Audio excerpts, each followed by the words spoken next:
My name is Helen Brennan. I'm 31 years old. One day before Thanksgiving, my father stood up in front of 18 people and said, "The best gift this family could get is if you disappeared." Before I could even set the wine bottle down, he pointed to an empty chair in the corner and said, "Sit over there. Don't ruin everyone's appetite." My mother didn't even look up. She just murmured, "Don't make a scene." My brother laughed and leaned toward me with that pitying smile. Not a single person at that table defended me. So be honest. If your own father said that at a family dinner, what would you do? Would you cry? Would you fight back? Or would you do what I did? I did exactly what he asked. I disappeared, the most devastating way possible. But first, I taped something to the refrigerator. 5 documents. One of them was an eviction notice. 30 days. What happened next didn't just ruin Thanksgiving. It destroyed a legacy they spent 35 years building. If you're still watching, subscribe and tell me where you're watching from. But to understand why I did it, you need to know what they never saw. The 9 years I spent holding everything together while they treated me like I was nothing. I'm an ICU nurse at Charlotte Presbyterian Hospital. My official salary is $68,000 a year. Before taxes, that's $5,667 a month. After taxes, about $4,200. My badge says RN Helen Brennan, ICU, night shift. I work 12-hour shifts, 7 p.m. to 7 a.m., 3 to 4 nights a week, sometimes 5 when we're short-staffed. I've been doing this for 9 years. That's what my family sees. The nurse, the one who works nights, the one who's always tired, the one who never made it to medical school. What they don't see is the rest. I own 2 urgent care clinics in Charlotte. The first opened in 2019, the second in 2022. Last year's combined revenue, $1.2 million. My clinics employ 23 people, 4 physicians, 8 nurse practitioners, 11 support staff. I also consult for hospital systems, operational efficiency, revenue cycle management. They pay me between $800 and $1,200 an hour. Last year I billed 180 hours. Do the math. I invest in medical real estate, small buildings near hospitals, lease them to private practices. Current portfolio value, just under $2 million. In my work bag, I carry 2 sets of business cards. One says, RN Helen Brennan, ICU. The other says, H. Brennan, Healthcare Operations Consultant, MBA. The MBA is real. I finished it online in 2018. Night classes after night shifts. 2 years. My family never asked why I was always studying. They assumed I was trying to keep up with medical journals. I never corrected them. As a nurse, I'm trained to assess vitals, heart rate, blood pressure, oxygen saturation. You learn to see what's wrong before the patient knows they're crashing. I've been watching my family crash for years, and I was the only one keeping them alive. It started with a text message, text exchange. Mom to Helen, March 10th, 2016, 2:17 a.m. Mom. Your father is in his office. He won't come out. The bank sent another letter. I'm scared, Helen. I don't know what to do. Helen. No reply until 6:42 am. Mom. Please don't tell your brothers. They can't know about this. Helen. I'll call you after my shift. I called at 8:15 a.m. I just finished a 12-hour shift. A 23-year-old had coded twice. We got him back both times. My hands still smelled like latex gloves and hand sanitizer. How bad is it? I asked. My mother's voice was shaking. The house. They're going to foreclose. Your father. She couldn't finish. How much do you owe? 680,000. We have 12,000 in savings. Your father's retirement account is... It's gone, Helen. Something happened and he won't talk about it and I don't know what to do. I'll handle it, I said. Helen, you can't. I'll handle it. 3 days later, I met with a realtor, then a mortgage broker, then a closing attorney, Morrison and Associates, corner office on Tryon Street, 32nd floor. You could see the whole city from up there. March 15th, 2016, 2:30 p.m. I signed the property deed. Helen Marie Brennan, sole owner. Purchase price $680,000. Down payment $136,000. 20%. Every dollar I had in savings. Every dollar from selling my duplex the year before. Monthly mortgage $4,100. 30-year fixed rate at 3.75%. My mother sat next to me. She cried the whole time. Not grateful tears, ashamed tears. The attorney slid the paperwork across the desk. Congratulations, Ms. Brennan. You now own 4,382 Winthrop Lane. My mother grabbed my hand. We can't tell him. If your father knows we went behind his back. We'll tell him it's your inheritance, I said, from your grandmother. My mother didn't leave me anything. I know. Helen, that's the deal, I said. I pay, you lie, and he never knows. She promised. She swore she'd never tell. That was 9 years ago. She kept that promise until Thanksgiving. But there was something else I signed that week. Something my mother didn't know about. Email. Helen to attorney Sarah Chen, Morrison and Associates, March 12, 2016, 9:47 p.m. Subject, settlement payment. Confidential. Sarah attached. Please find wire transfer confirmation for $520,000 from my business account, Brennan Healthcare Consulting, LLC, to the settlement account you provided. Please confirm. 1. Settlement is final. 2. Case will be sealed per court order 3.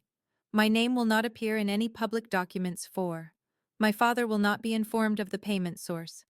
As discussed, the payment should appear as coming from third-party settlement fund. No further contact necessary.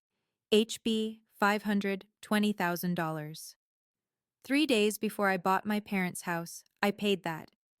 I paid it by selling my first urgent care clinic. The one I'd built from nothing. The one I'd spent 3 years growing. 16-hour days. Every weekend. Every holiday. I sold it in 4 days to a corporate healthcare group. Emergency sale. They knew I was desperate. They paid $605,000. Fair market value was probably $800. I took the loss. $520 went to the settlement. The rest became the down payment on 4,382 Winthrop Lane. I was 22 years old. I'd just given up everything I'd built to save a man who would spend the next 9 years introducing me as my daughter who didn't finish medical school. But there was one number I never told them. One transaction from 2016 that would explain everything. $520,000. And it wasn't for a house. It was for a patient. A 52-year-old man who left my father's operating room paralyzed from the waist down. My father is Dr. Charles Edward Brennan, retired orthopedic surgeon, 35 years of practice, over 8,000 surgeries. That's what he tells people. There's a hospital wing named after him, the Brennan Center for Orthopedic Excellence, Charlotte Presbyterian, East Wing, 4th floor. Dedicated in 2014. His name is on a bronze plaque in the lobby, 12 inches by 18 inches, mounted at eye level so everyone sees it. My oldest brother is Dr. Daniel Brennan, age 36, neurosurgeon, Johns Hopkins Fellowship, currently attending physician at Charlotte Neuroscience Institute.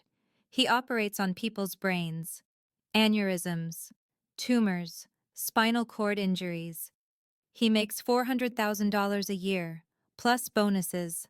My younger brother is Dr. Christopher Brennan, age 33, cardiologist. He owns a 12% share of Carolina Heart Specialists, 12 physicians, 8 locations across Charlotte. Annual revenue $2.3 million. His cut last year was around $275,000. Both their wives have advanced degrees. Daniel's wife, Emily, has a PhD in molecular biology from Duke. She works at a biotech firm. Sophia, Christopher's wife, is a hospital administrator. She runs operations for a 200-bed facility. There's a family photo in my parents' living room, everyone in white coats, my father in the center, my brothers on either side, their wives next to them. the 5 kids in front, and me, on the far left, in scrubs, navy blue scrubs with a hospital logo, standing slightly apart, like I wandered into the wrong family portrait. That photo was taken in 2018, 2 years after I bought the house they were standing in. Nobody asked why I was in scrubs while everyone else had white coats. They just assumed. In the Brennan family, there's a hierarchy. Surgeons at the top, then specialists, then general practitioners, then nurses, then everyone else. I've been at the bottom my entire life. My father made sure of that. At hospital galas, at medical society dinners, at charity fundraisers, at country club events. Every time he introduced his family, the pattern was the same. These are my sons, Dr. Daniel Brennan, neurosurgeon, Dr. Christopher Brennan, cardiologist, and my daughter Helen. She works at the hospital.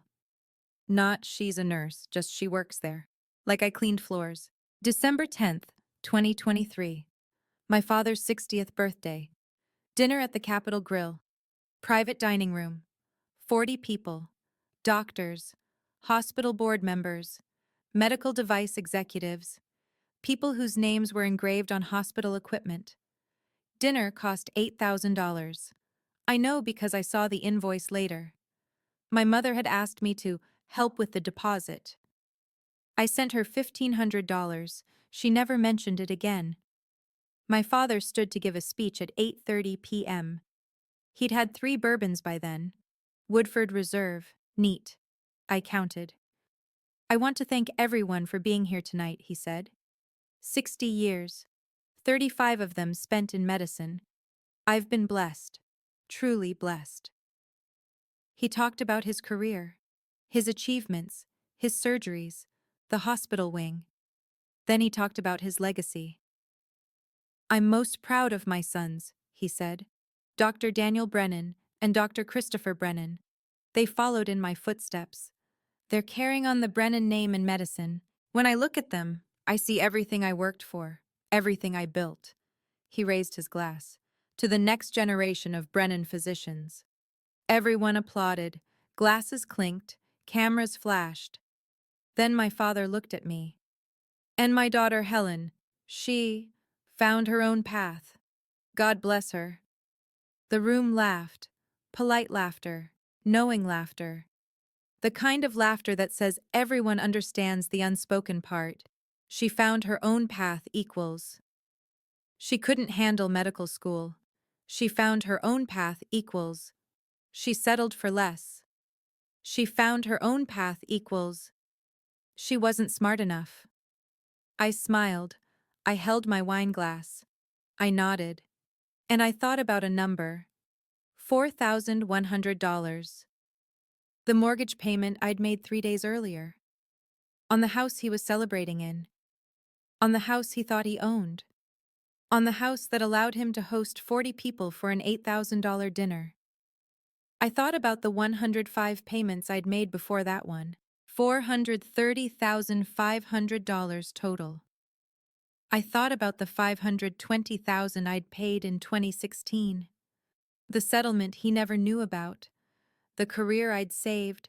The reputation I'd protected. And I smiled wider. Because as a nurse, I've learned something important. Sometimes the most critical intervention is the one the patient never knows happened. I was the silent code blue team for my family, and they never even knew they were coding. But there were signs. Small ones. Cracks in the facade. My father drank more. By 2023, it was 3 bourbons every night, sometimes 4. He kept the bottle in his study, a crystal decanter on the shelf. He thought nobody noticed. I noticed. Text exchange. Mom to Helen, July 14th, 2023, 11:42 p.m. Mom, your father is having a hard week. Helen. What happened? Mom. Someone at the hospital mentioned 2016. He locked himself in his study. He won't talk to me. Helen. Does he know I... Mom. No, and he can't. Ever. Please, Helen. He can't handle it. Helen. Okay. Mom. Thank you. I don't know what I'd do without you. My mother sent me messages like that 8 times over 9 years, always late at night, always the same theme. He's fragile. He can't know. Please don't tell him. At least 30 times I drove to their house at 3 a.m. I had a key. I'd let myself in quietly. I'd check on them, make sure my father was breathing, make sure he hadn't taken too many sleeping pills with the bourbon. I'd find him passed out in his study. I'd turn off the lights, cover him with a blanket, leave a glass of water and 2 aspirin on his desk. Then I'd leave before sunrise, before they woke up. They never knew I'd been there. At Thanksgiving 2022, my brother Christopher mentioned it, just once. Dad seems paranoid lately, he said. Anyone else notice? Nobody answered. The conversation moved on, but I'd noticed. I'd been noticing for 6 years, because I knew what he was paranoid about. I knew what happened in 2016, and I was the only one keeping that secret buried. November 27th, 2024. Wednesday. The day before Thanksgiving. I woke up at 11 a.m. I'd worked a 12-hour shift the night before, got home at 8:15 a.m., slept 3 hours. My body was still on night shift time. It would be for another few days. My phone showed 23 text messages from my mother, all from the past week. The most recent one came at 11:45 a.m. Text, Mom to Helen, November 27th, 11:45 a.m. Can you come early? I need help with the linens, and your father is in a mood. Please just keep the peace. For me. I stared at that text for a long time. Keep the peace. I'd been keeping the peace for 9 years. $442,800 worth of peace, plus $520,000 in settlement money. $962,800. That's what peace cost. I texted back, I'll be there at 2:30. I left my condo at 1:55 p.m. I live in South End, 14th floor, 1 bedroom, 900 square feet. I rent it even though I could afford to buy. I like the freedom of knowing I can leave any time. The drive to my parents' house, my house, takes 35 minutes without traffic, 42 minutes with traffic. I took Providence Road to Fairview, then Winthrop, left on Roswell, third house on the right, 4382 Winthrop Lane, brick colonial, 4 bedrooms, 3.5 bathrooms, 4,800 square feet, built in 1998, assessed value as of 2024, $980,000. I arrived at exactly 2:30 p.m. The temperature was 38 degrees, overcast. Gray clouds. Smelled like rain, but the forecast said it wouldn't come until Friday. I carried 2 bottles of wine, Pinot Noir, $85 each from the wine shop on Selwyn. I brought flowers, a $60 arrangement from the florist next door, white roses and eucalyptus, and I brought one more thing, a framed photograph, black and white, 8 by 10, professional print. It showed our family standing in front of a house. Not this house. The old house. The one from 2015. The one on Eastover Drive. The one they'd lived in for 18 years before the foreclosure notice came. I'd found the photo in a box in my storage unit 3 weeks ago. I'd had it professionally framed, $95 at the frame shop. My mother saw it when I set it on the kitchen counter. Her face went pale. "Why did you bring that?" she asked. "It's part of our history," I said. "Your father won't like it." "I know." I walked into the living room. I placed the frame on the mantel, right between my father's Physician of the Year award from 2013 and his Distinguished Service plaque from the hospital board. The contrast was intentional. Old house, lost house, foreclosed house, new awards, new respect, new reputation. All of it built on money they didn't earn. The guests started arriving at 4:30 p.m. My father opened the door for each one. Big smile, firm handshake. "So glad you could make it." By 5 p.m., everyone was there. 18 people total. Let me tell you exactly who witnessed what happened next. The family, 1. Dr. Charles Brennan, my father, age 66 2. Eleanor Brennan, my mother, age 63 3. Dr. Daniel Brennan, my brother, age 36 4. Emily Brennan, Daniel's wife, age 35 5. Aidan Brennan, Daniel's son, age 8 6. Lily Brennan, Daniel's daughter, age 6 7. Dr. Christopher Brennan, my brother, age 33 8. Sophia Brennan, Christopher's wife, age 32 9. Emma Brennan, Christopher's daughter, age 8. The extended family, 10. Dr. Judith Caldwell, my father's sister, age 68. Retired pediatrician, 11. Dr. Samuel Brennan, my father's brother, age 70. Retired internist. The friends/colleagues, 12. Dr. Lawrence Mitchell, my father's best friend, age 67. Retired orthopedic surgeon, 13. Carol Mitchell, Lawrence's wife, age 65. Former hospital board member, 14. Dr. Patricia Vance, my mother's college friend, age 64, psychiatrist, 15. Thomas Vance, Patricia's husband, age 66, attorney, 16. Dr. Angela Rodriguez, current orthopedic surgeon, age 58, dad's former colleague, 17. Kenneth Rodriguez, Angela's husband, age 60, hospital CFO, 18. Helen Brennan, me, age 31, ICU nurse. 4 active physicians, 3 retired physicians, 1 psychiatrist, 1 attorney, 1 hospital CFO. If this were a trial, I couldn't have picked better witnesses. By 5:15 p.m., everyone was in the living room, drinking, talking. The men gathered near the fireplace discussing golf handicaps and stock portfolios. The women clustered near the windows talking about their kids' college applications. I was in the kitchen with my mother. That's where I always was. The kitchen. Doing the practical work. My mother was pulling dishes out of cabinets. Her hands were shaking. "Did you order the catering?" she asked quietly. "No," I said. She stopped. "What?" "I canceled it." "Helen, you canceled when?" "2 days ago." Her voice dropped to a whisper. "Why would you do that?" "You'll see," I said. For 8 years, I'd ordered Thanksgiving catering. Charlotte Gourmet Company Premium Holiday Package, $3,200. Heritage Turkey, 22 pounds. Brined for 48 hours. Herb butter under the skin.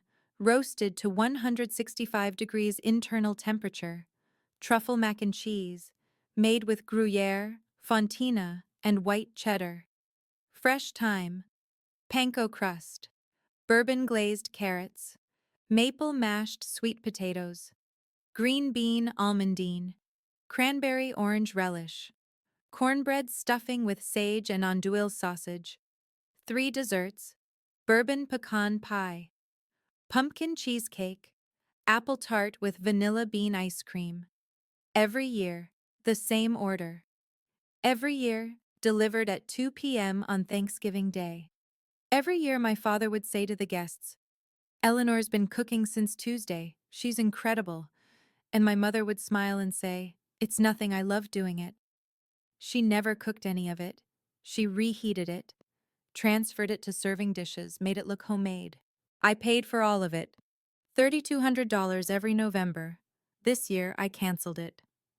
Email, Helen to Charlotte Gourmet Company, November 25th, 2024, 9:14 a.m. Subject, cancellation, order number 8291. Please cancel my Thanksgiving order for November 28th, 2024. Order number 8291. Full catering service for 18 people. Total, $3,200. I understand the cancellation fee is 20% per your policy. Please charge my card on file. No need to reply. H. Brennan. I paid the $640 cancellation fee without blinking, and I watched my mother panic. She'd gone to the grocery store at 6 a.m. that morning. She bought a frozen butterball turkey, 12 pounds, $19.99, a box of stovetop stuffing, 2 cans of Ocean Spray cranberry sauce, A bag of frozen green beans. Total cost. Maybe $80. At 5:30 p.m., Dr. Mitchell walked past the kitchen. He glanced at the counter, at the opened box of stuffing, the cans of cranberry sauce. He looked confused. At 6 p.m., during cocktails, Carol Mitchell said to my mother, "Eleanor, do you need help with anything? You usually have everything ready by now." My mother forced a smile. "I'm keeping it simple this year."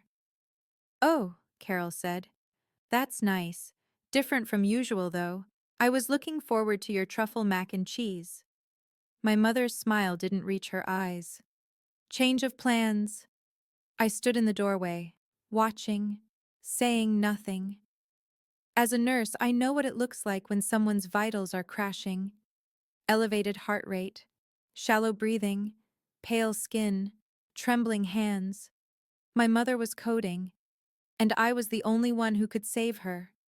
But this time, I wasn't going to. We sat down for dinner at 6:15 p.m. The dining table seats 22 people. It's a custom piece, walnut, 12 feet long. My parents bought it in 2017, $7,800. I know because my mother called me crying about the credit card bill. I sent her $4,000 the next week. An early Christmas gift, I told her. She never paid me back. Tonight, 18 people sat at that table. I was at the far end, next to Emma, my 8-year-old niece, across from Dr. Patricia Vance, the psychiatrist. Perfect positioning. I could see everyone. Everyone could see me. The conversation was light at first, easy, safe. Daniel talked about his new lake house. "We closed last week," he said. "Norman Lake. 1.8 million, 6 bedrooms, 6 bathrooms, private dock, 3-car garage, built in 2021. Christopher leaned forward. "How much land?" 2.3 acres. Waterfront. We've got 180 feet of lake access. "Jesus," Christopher said. "That's incredible." Daniel grinned. "You and Sophia should come up for New Year's. We're having a party. Catered, fireworks, the whole thing." "We'll bring the boat," Christopher said. "You bought a boat?" Dr. Mitchell asked. "Last summer, 28-footer, Yamaha engines, cost me $120,000. For a boat." Everyone at the table murmured appreciation. "Congratulations, how wonderful." Dr. Mitchell raised his glass. "Charles, you must be so proud. Both your sons, doctors, successful, family men, following in your footsteps." My father was on his third bourbon. I'd been counting. He'd started at 5 p.m., one every 45 minutes. He smiled. That broad smile he used at hospital galas. "I am proud," he said. "I truly am. You know, when you build a career in medicine, you hope your children will understand the value of it, the legacy of it. You hope they'll carry it forward." He looked at Daniel, then Christopher. "Both my boys did that. They built on what I started. That's what matters. Passing something on, creating something that lasts." The table nodded, agreed, raised glasses. My father kept talking. "It's about standards," he said. "Excellence. Not settling. Not taking the easy path." Christopher jumped in. "Exactly. That's what Dad taught us. Aim high, don't settle." He looked at me. Not obviously, just a glance, a flicker. "At least some of us made something of ourselves," he said. The table laughed. Nervous laughter. Polite laughter. I was standing by then. I'd gotten up to refill drinks. I was holding a wine bottle, a $90 Pinot Noir I'd brought. I was pouring for Dr. Mitchell. Red or white? He'd asked for red. I was mid-sentence. "Dr. Mitchell, would you prefer—" That's when my father turned to me, really looked at me, and I saw it. That look. The one I'd seen 100 times before. The one that said, "You're an embarrassment." I knew what was coming. My heart rate increased. I felt it. 110 beats per minute, then 120. As a nurse, I'm trained to recognize my own stress response, but I kept pouring. Steady hands, professional. 6:47 p.m. I know the exact time because I glanced at the clock on the wall, the one above the buffet. The antique clock my parents bought in 2018. $400. My father set down his bourbon glass. He looked at me. Then he looked at the table. You know what, Helen? He said. The room started to quiet. You want to know what the best Thanksgiving gift would be? I stopped pouring. The wine bottle hovered over Dr. Mitchell's glass. One drop of red wine fell. It hit the white linen tablecloth. Spread. A small red stain. If you just disappeared from this family, my father said. His voice was steady, calm, like he was ordering coffee. Just for once. We could have one holiday. He waved his hand, dismissive, without the reminder. Dr. Vance started to say something. Charles. My father held up his hand. No, I'm serious. Look at this table. He gestured around the room. Doctors, professionals, people who made something of their lives, people who had the discipline to finish what they started. He looked directly at me. And then there's you, playing nurse, wasting your potential. It's embarrassing, Helen. It's been embarrassing for 31 years. Silence. Complete silence. 28 seconds. That's how long it took him to say all of that. I counted the seconds that followed. 1, 2, 3. Carol Mitchell gasped. A small intake of breath. 4, 5. Sophia looked down at her plate. 6, 7. My mother's hand reached toward my father's arm, then pulled back. She looked at her lap. 8. Daniel's face showed discomfort, but his mouth stayed closed. Christopher looked relieved. His eyes said, Better you than me. Dr. Mitchell looked at me with pity.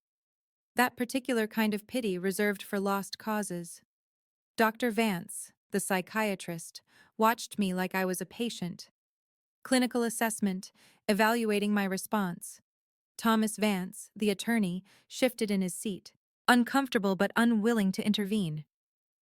Dr. Rodriguez stared at her wine glass. The kids, Aiden, Lily, Emma, looked confused.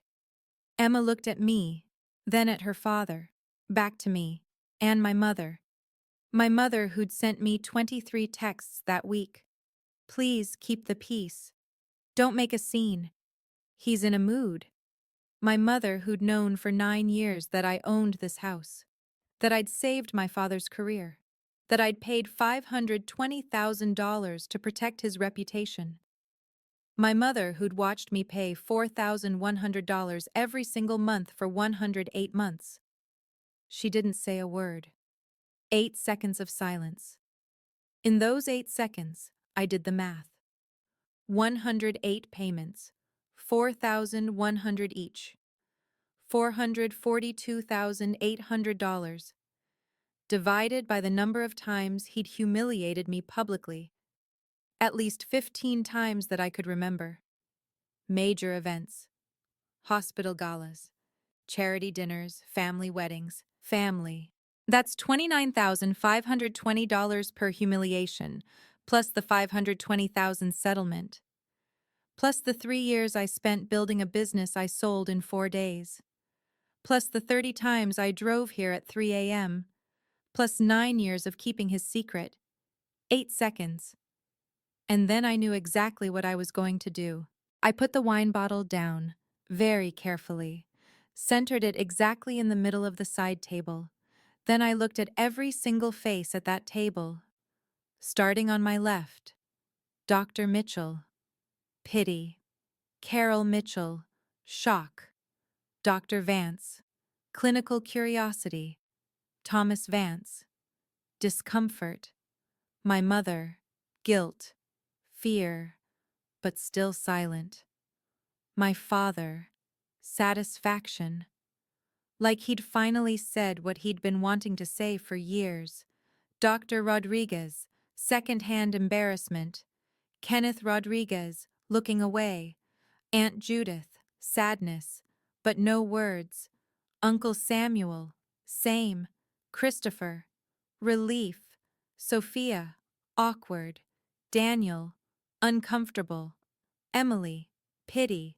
Similar to Dr. Mitchell. And the kids. 3 kids under 10. Watching an adult be destroyed at a dinner table. 18 people. 18 witnesses.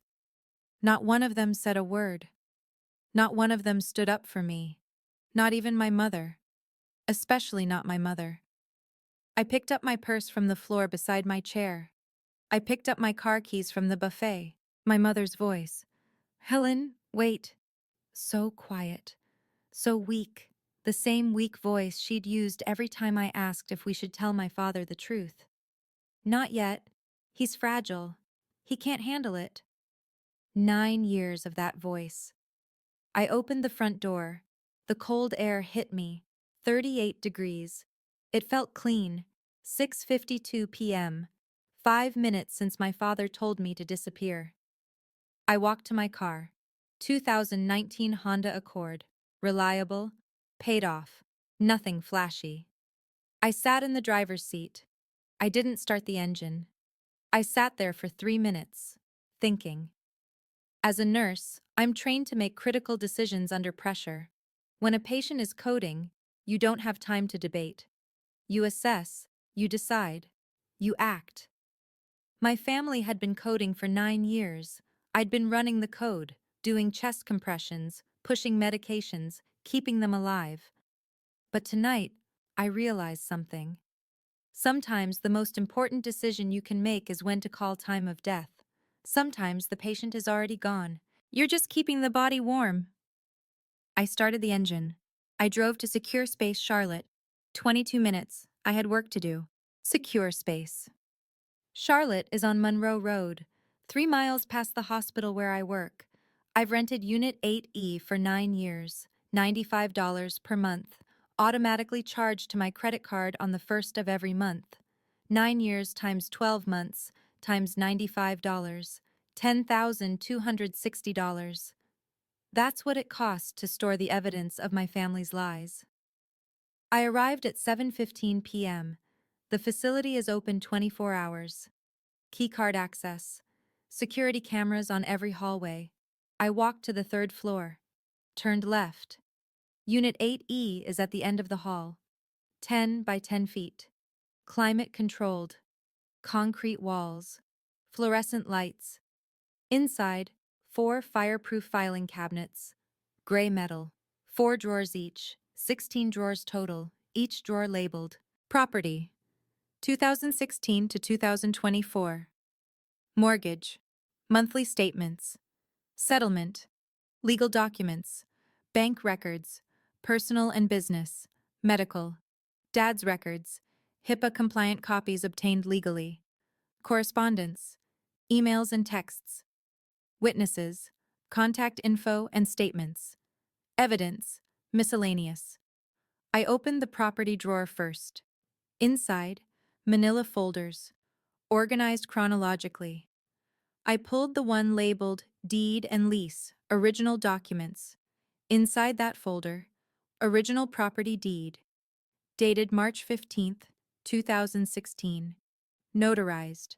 Helen Marie Brennan, sole owner. Original Lease Agreement, same date. Tenant, Charles and Eleanor Brennan. Rent, $1 per year. 30-day termination clause. Title insurance policy, my name. Homeowner's insurance policy, my name. Property tax receipts, every year. Paid by me. I'd organized these folders in 2021, 3 years ago. The year my father gave a speech at Daniel's promotion dinner. 45 people attended. My father talked for 12 minutes about the legacy of excellence in the Brennan family. He mentioned Daniel 14 times, Christopher 9 times, my mother twice, me 0 times. That night, after the dinner, I drove here, to this storage unit, and I organized everything, every document, every receipt, every piece of evidence, just in case I ever needed to prove I existed. At the bottom of the property folder, there was a document I drafted 6 months ago. An eviction notice. Official legal template. Downloaded from the North Carolina Bar Association website. Filled out. Everything except the date. I'd left the date blank. Now I pulled out a pen. Black ink. Fine point. I wrote, November 28th, 2024. 30 days from Thanksgiving. The irony wasn't lost on me. I pulled 3 more folders. Mortgage. Monthly statements. Every payment from March 2016 to November 2024. 108 payments. $4,100 each. Settlement.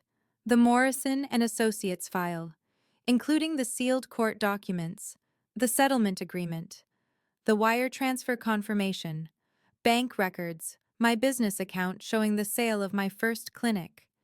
$605,000 deposited, $520,000 immediately withdrawn. 4 folders total. I spent 11 minutes in that unit. I knew exactly where everything was, because I'd been preparing for this moment for 3 years. I drove back, 18 minutes. I drove faster this time. 75 miles per hour on Providence Road, 80 on Fairview. Purpose, focus, clarity. As a nurse, I've learned that the worst thing you can do in an emergency is hesitate. You assess, you decide, you execute. I was executing now. 7:43 p.m. I pulled into the driveway. There were still 16 cars. 2 had left, Dr. Rodriguez and her husband. They must have left right after I did. I walked in through the front door. Nobody heard me at first. They were in the dining room, still at the table, dessert service, store-bought pumpkin pie, Cool Whip, paper plates.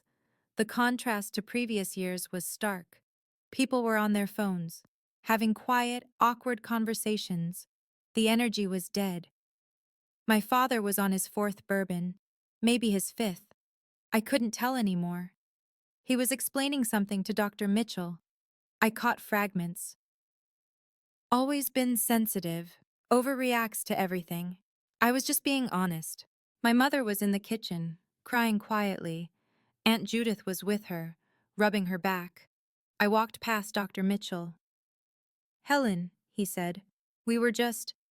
Excuse me, Dr. Mitchell. My voice was calm, steady, professional. I walked straight to the kitchen. 16 people watched me. Nobody stopped me. I walked like I was moving through water, slow, deliberate, every step intentional. I walked to the refrigerator, stainless steel, French door, LG brand. My parents bought it in 2019, $2,800. My mother called me crying about that too. I sent her $1,500. Now I stood in front of it. I set my black leather folder on the counter. I unzipped it. Inside, 5 documents, printed on white paper, standard letter size, 8.5 by 11 inches, and a roll of clear packing tape, 2 inches wide, heavy duty. I pulled out the first document. Dr. Vance stood up. The attorney. He walked closer. My mother stopped crying. She watched. My father stayed seated, but his eyes were on me.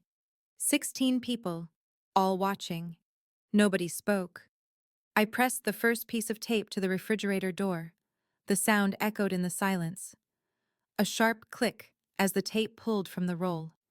Then the soft press as I smoothed it down. Every single person in that house heard it. I taped it at eye level, dead center of the refrigerator door.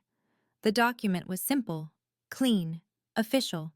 Property deed, State of North Carolina, Mecklenburg County.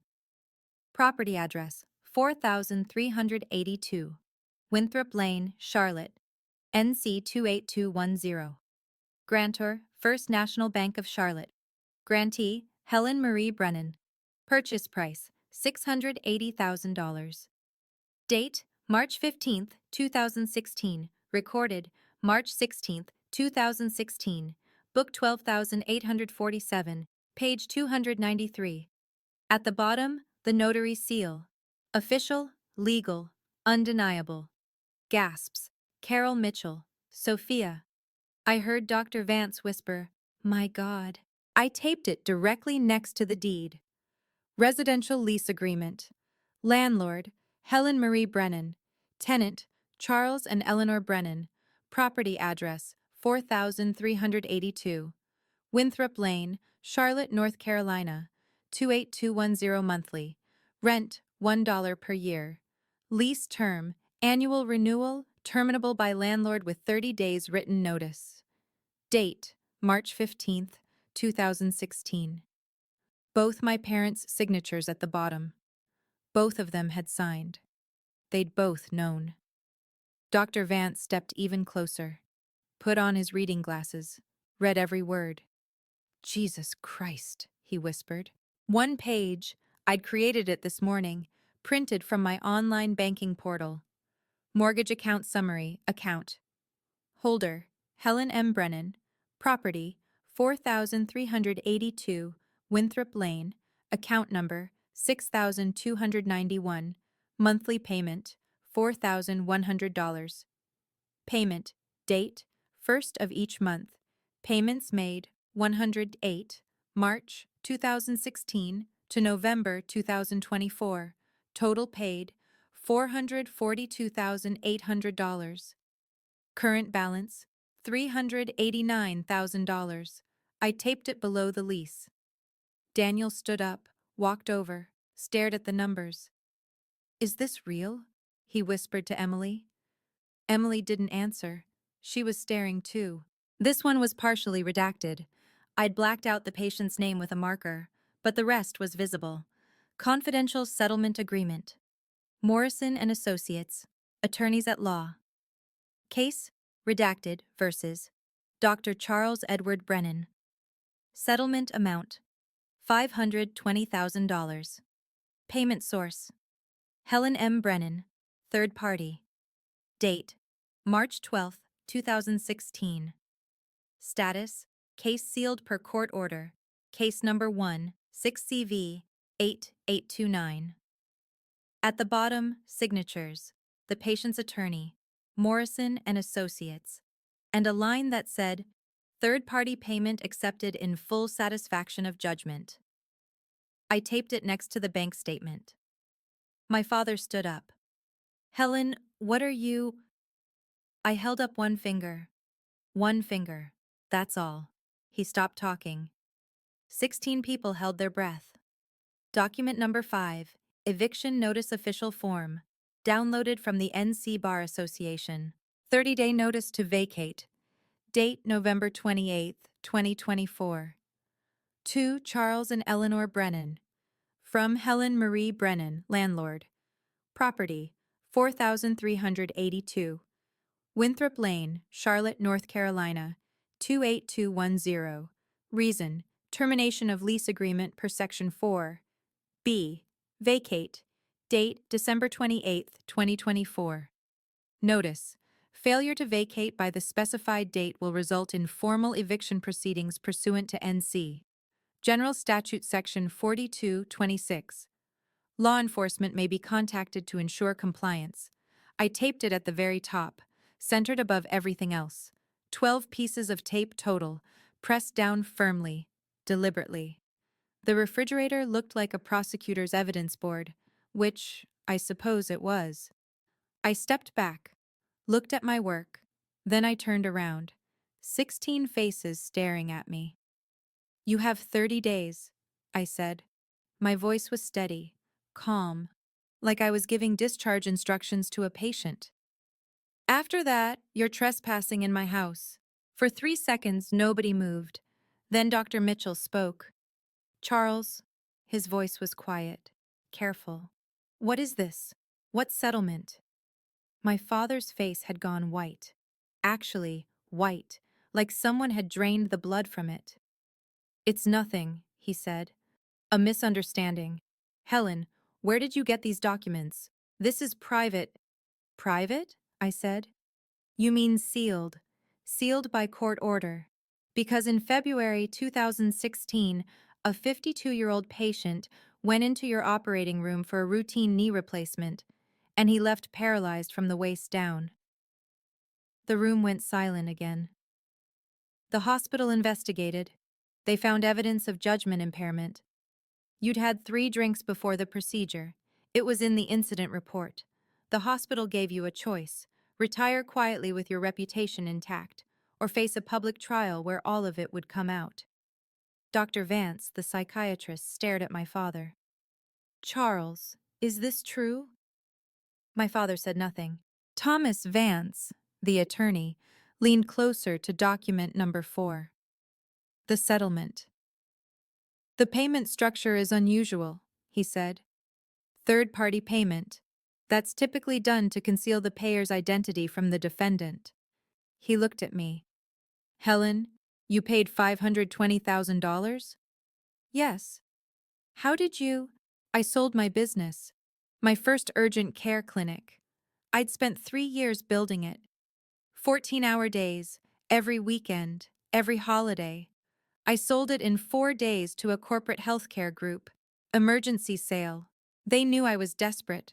They paid $605,000. Fair market value was probably closer to $800,000. I took the loss. My voice was still calm, clinical, like I was presenting a case study. The hospital's insurance covered $280,000. My father owed $520,000. He had $12,000 in savings. His retirement account was empty.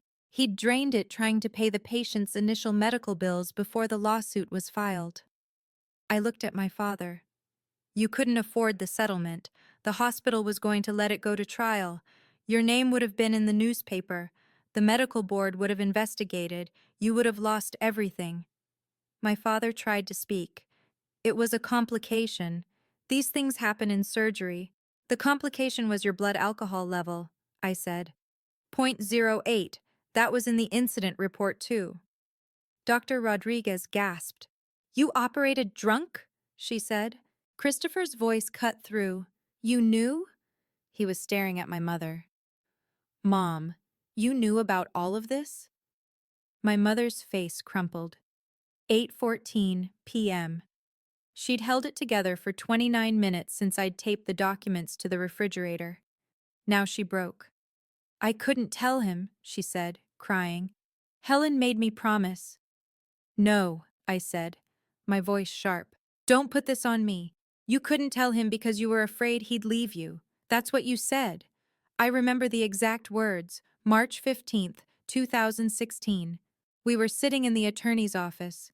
You looked at me and said, if your father finds out I went behind his back, he'll never forgive me. He'll leave. I'll have nothing. My mother sobbed. You don't understand. His pride. His pride? I said. I worked 5 years of night shifts to pay for this house, 12-hour shifts, 3 to 4 nights a week. While you told everyone I was finding myself, I gave up my business, my dream, to save his career. I showed up here at 3 in the morning 30 times because you texted me that he was having a bad night. And you never once defended me, not once in 31 years, Aunt Judith spoke. Eleanor, you knew Helen bought this house?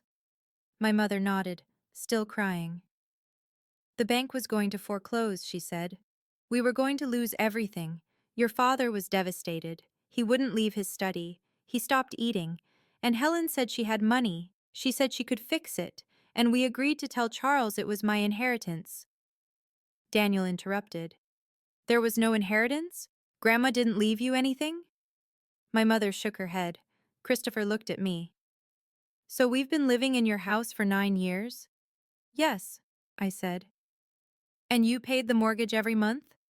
$4,100, first of every month, 108 payments, $442,800 total. I pulled out my phone, opened my banking app, showed him the screen.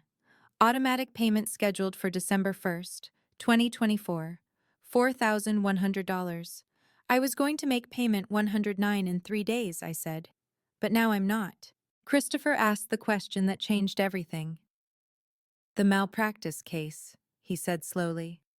I remember 2016. You retired in March. Suddenly, you said it was planned, that you'd always wanted to retire at 60. He looked at our father. But it wasn't planned, was it? My father's hands were shaking. I was not fired. I chose. You were given an option, I said. Forced retirement with your reputation intact, or a public trial.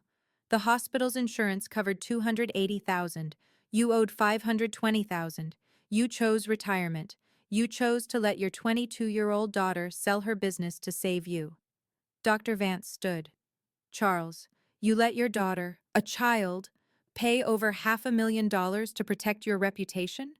I didn't know, my father said. I swear I didn't know. Because I didn't want you to know, I said. Because Mom begged me. She said if you found out we'd helped you, you'd never be able to look at us again. So I paid it anonymously. Through the attorney. Morrison and Associates handled everything. The settlement was paid from a third-party settlement fund. Your name stayed clean. You got to retire as Dr. Charles Brennan, distinguished 35-year career. And I got to be just a nurse. Uncle Samuel spoke for the first time. The hospital board asked me to stay quiet about something in 2016, he said. I didn't know what, but they said it was sensitive, family matter. I should have asked more questions. I'm sorry, Helen. Aunt Judith wiped her eyes. I always knew something happened that year. Charles, you stopped calling me, stopped coming to family events. I thought you were just busy. By then, 7 people had left. Dr. Mitchell, Carol, Dr. Rodriguez and her husband, 2 other couples. 9 people remained. My father looked at me, really looked at me. His eyes were red. Bourbon. Shame. Maybe both. You ruined me, he said. I laughed. Actually laughed. It wasn't a happy laugh. It was the laugh of someone who'd just realized how absurd everything was. No, Dad, I said. I picked up my purse. I saved you, 9 years ago, and you never even said thank you. I walked toward the door. Helen, my mother started. Don't, I said. I left at 9:18 p.m. 3 hours and 26 minutes after my father told me to disappear. I didn't look back. The next morning, my phone started ringing. November 28th, 2024. Thanksgiving Day, 7:43 a.m. My father, calling. I didn't answer. He called again at 8:15 a.m., then 9:30 a.m., then 11 a.m. By the end of Thanksgiving Day, he'd called 12 times. Over the next 30 days, he called 89 times total. I answered 0. My mother started texting. Text, Mom to Helen, November 28th, 6:52 a.m. Please call me. We need to talk about this. Your father didn't mean what he said. He was drinking. He's sorry.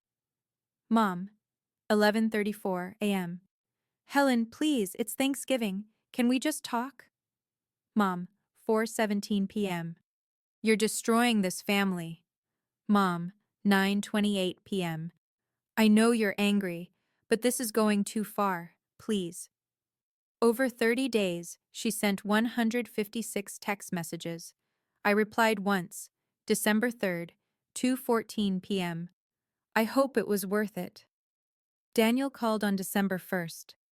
Helen, can we meet? Just talk? I want to help. Help how? I don't know. Money? I can give you money. To cover whatever you need. How much? 50,000? I almost laughed again. Daniel, the settlement was 520,000. 9 years ago. I don't need 50,000. Okay, what do you need? Nothing from you. I hung up. Christopher tried a different approach. He showed up at my condo on December 8th, 6:30 p.m. I saw him on the security camera. Didn't answer. He texted, I'm outside. Can we please talk? We're family. I texted back, Are we? He left after 20 minutes. The only person I answered was Aunt Judith. December 10th. She called at 11 a.m. I'm proud of you, she said. I didn't say anything. I didn't trust my voice. I should have said that years ago, she continued. I should have defended you. At the dinners, at the parties, when Charles introduced you like you were less. I'm sorry.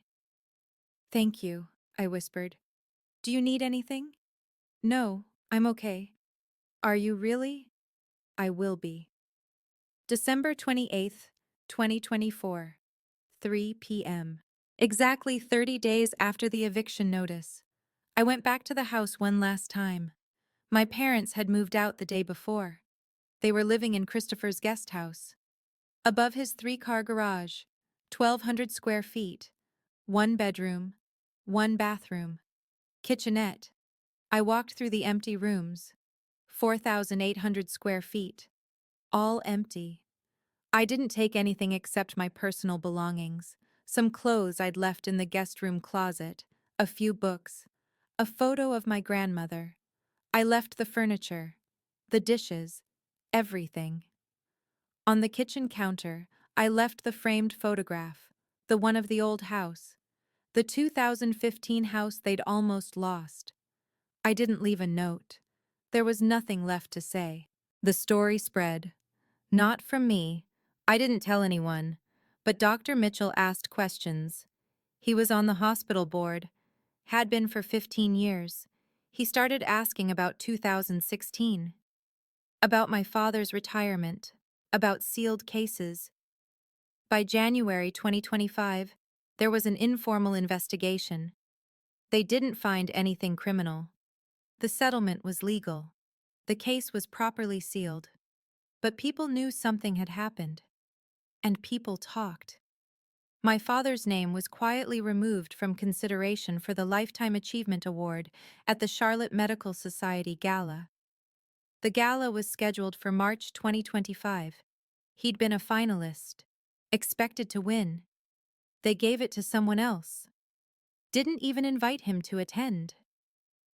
The invitations stopped coming. The annual Hospital Foundation dinner, the Medical Society's spring fundraiser, the charity golf tournament. 8 out of 12 of his closest colleagues stopped calling. The phrase that circulated through Charlotte's medical community, the Brennan who held it together wasn't even a doctor. I heard it from a colleague at the hospital. She didn't know I was the Brennan she was talking about. Daniel's wife Emily filed for separation in February 2025.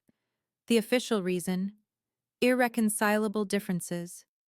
The real reason? She couldn't handle the shame.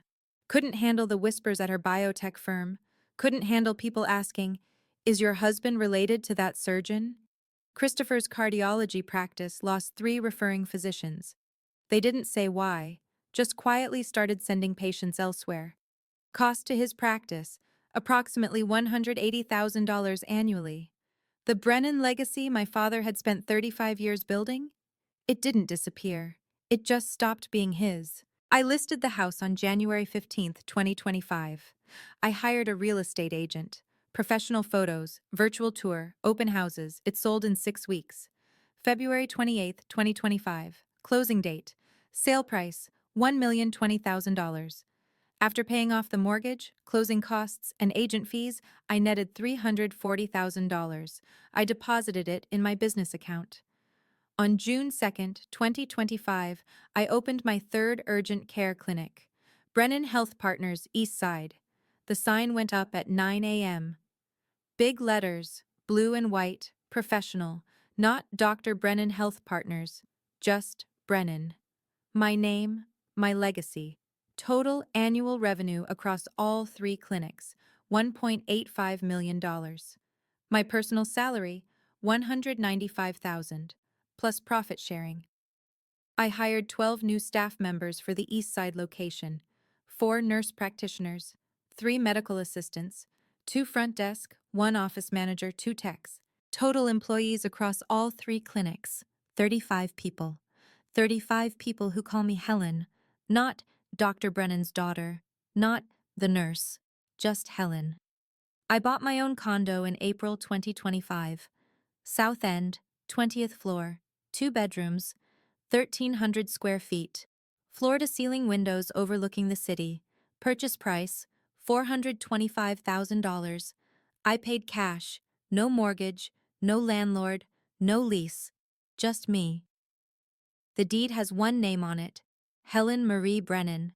The first time in my life I've owned property that I actually get to live in.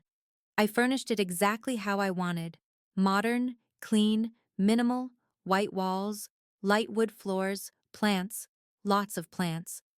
In the living room, I hung one piece of art, a print of a quote by Maya Angelou.